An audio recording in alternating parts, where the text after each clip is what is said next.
3, legalizing abortion in Missouri is now officially in effect. We're still waiting on the courts to determine what abortion access will actually look like in the Show Me State. WGEM Missouri Capitol Bureau reporter Hannah Falcon spoke with 2 lawmakers who plan to introduce legislation on abortion access.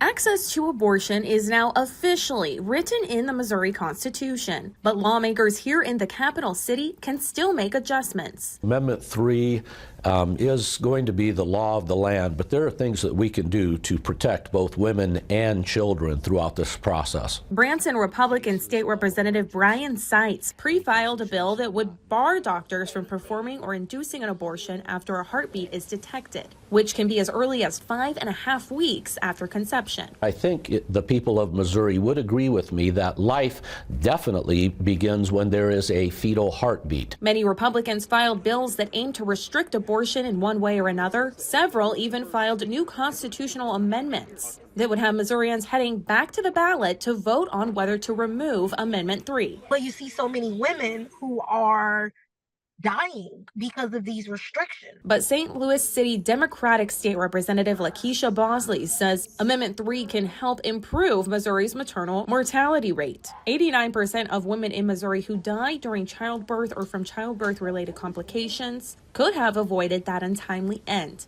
That's according to the state's most recent maternal mortality report. They were preventable if they would have just had someone or something to assist them. Bosley is working on several bills that would expand Medicaid access for women after childbirth. Amendment 3 was bigger than just abortion. Amendment 3 was about access to health care overall. Right now, it's in the hands of a Jackson County judge of exactly how Amendment 3 will be applied. Planned Parenthood is trying to overturn the state's abortion ban and other laws restricting abortion, but the Attorney General's office is trying to keep some restrictions in place. Reporting in Jefferson City, I'm Hannah Falcon, WGEM News.